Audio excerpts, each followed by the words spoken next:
Hi everybody, it's Mr. XStitch here, your ever-loving kingpin of contemporary embroidery, and I am back with another video. It's a BossTube, it's just a time for reflection as we head towards the end of the year, so I'm going to talk about what I've been up to, I'm going to be talking about what I'm going to be up to. Let's just roll the title, shall we?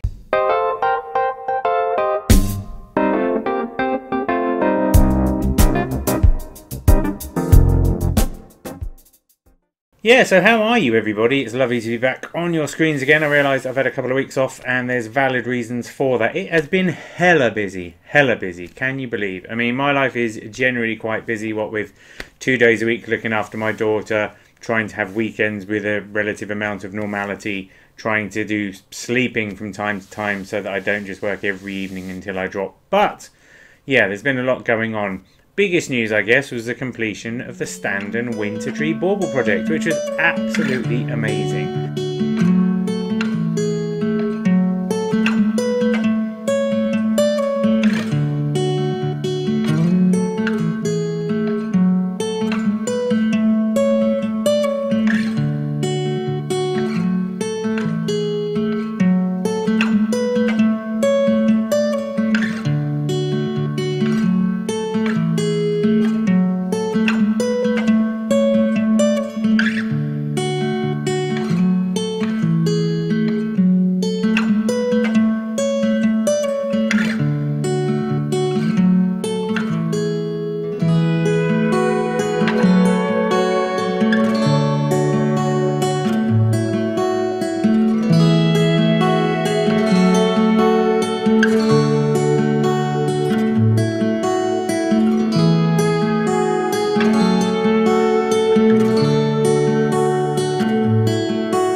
The winter tree, amazing. In the end, we ended up with over 800 baubles from all over the place. So much so that I ran out of hoops when we were down there, had to order some more hoops. There's probably still baubles going up now and the thing's been up for like 2 weeks. We had an event on the Friday evening.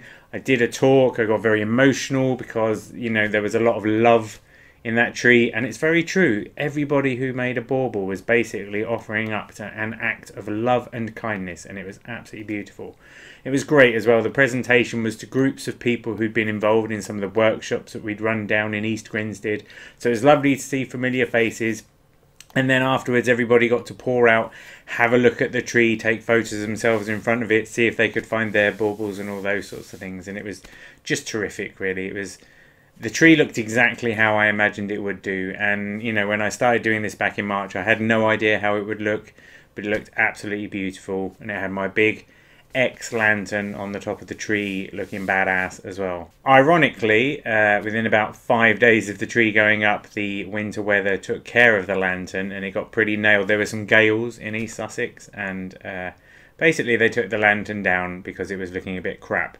But this was part of the risk, and you know, as well as it being a beautiful collaborative art experiment, it's also yeah, an experiment in what happens if you leave cross stitch hanging on a tree for 6 weeks. So we'll see how things look at the end of time.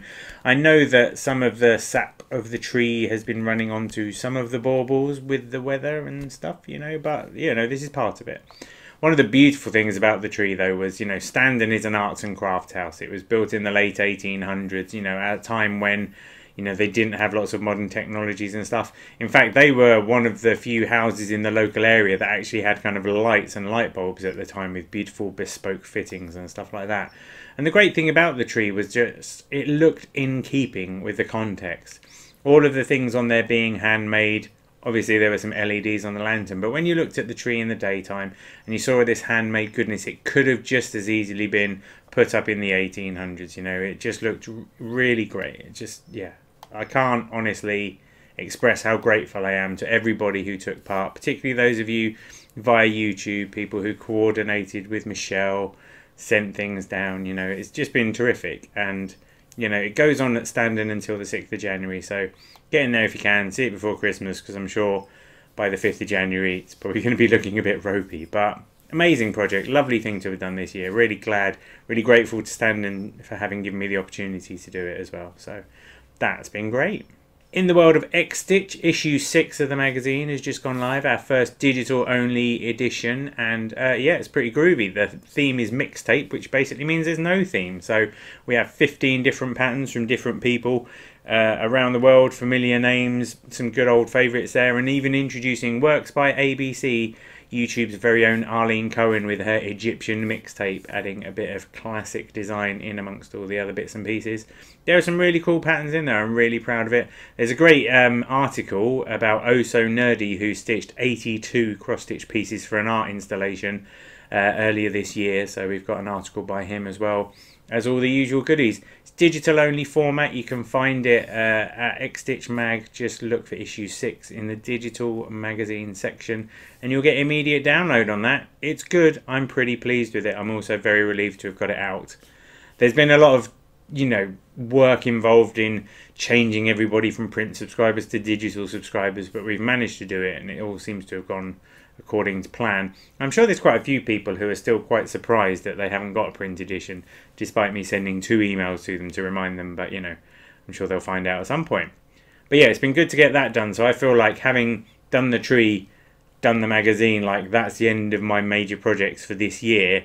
Now I've got like 2 or 3 weeks left in December to put my house in order, tidy my office up, get rid of all the art that I've still got lying around from the exhibition, that kind of thing. As is always the case with me, I've been listening to audiobooks again, thanks to my ever-loving Audible subscription. Did you know, if you subscribe to Audible, if you take out their membership, I think I pay £8 a month or something, but once you've listened to a book, you can exchange it. So, you know, the more months you subscribe and the more credits you get, the more you can use them to listen to things over and over again. Been listening to 2 really interesting books this last month. One is called Big Ideas for Small Businesses by a guy called John Lamerton. He's run a number of different businesses in the past decade, and it's been interesting to hear his tales of how he achieved what he has done, some of the big ideas he talked about, many of which have been echoed in other books and things that I've read. You know, the idea that you only need 1,000 true fans in order to sustain a business, because if you have 1,000 true fans and those 1,000 true fans will do anything that you say, then all you have to do, for the sake of example, is encourage them to spend £100 a year with you and you've generated £100,000. Sounds a bit mercenary, but I like the idea in as much as it means you don't have to have 1 million fans. You know, what's the point in having 5 million fans who do nothing if you can concentrate on building a deep and meaningful community of 1,000 fans, people who you really engage with, people who like what you do, trust what you do, and those sorts of things. Those are the rewarding experiences. And it's great to be able to qualify your goals in that way, you know. We always think we need £1 million, we always think we need this and that and the other, and the truth of the matter is you probably don't. You know, I did a calculation a few years ago, having read a Tony Robbins book, and realised that all I need to provide me the lifestyle I want is like a pot of money of about £800,000. Now, that's not a small pot of money, and I'm still working on it. But, you know, it's interesting psychologically to go, oh, I don't need to be a millionaire then in order to get everything I want, you know. Nice house, cars, holidays, lovely family business, you know. It's good to qualify these things, I think, so that you can shoot for realistic goals rather than always be aiming at the impossible. So, yeah, John's book, lots of interesting anecdotes and ideas to put forward and those sorts of things. And the one that struck me, and again, I've heard this mentioned in other books before, is that this idea of what have you done every day to move your business forward?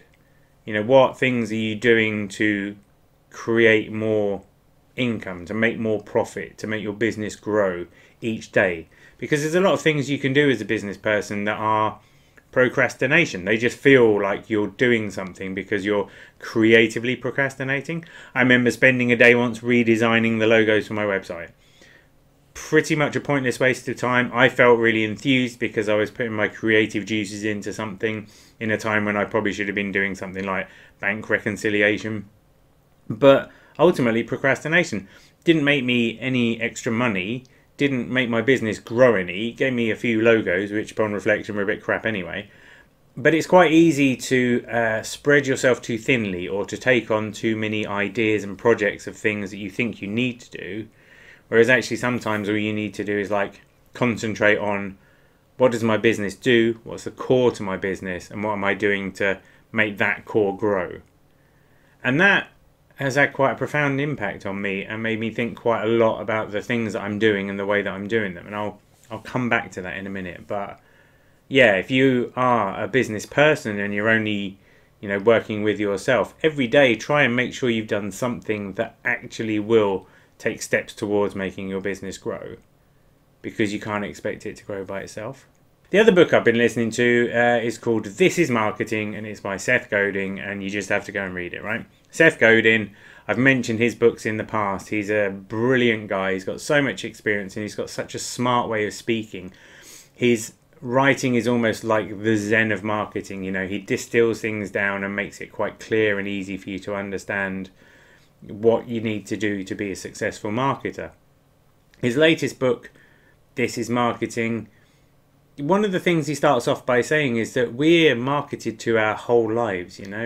Christmas comes to you via Coca-Cola. Everything we do, even to be honest, the language that we use and the way that we grow up, it's all the influence by marketing, and it has been for like 150, 200 years. So we are consumers whether we like it or not. But what's interesting is his approach is sort of disarming, concepts about marketing. He does a lot of, it's really hard to distill, but like when you listen to his book, you just go through and you nod your head and you understand that he's quite right in what he's saying. It's about changing people's lives. It's not about selling people stuff.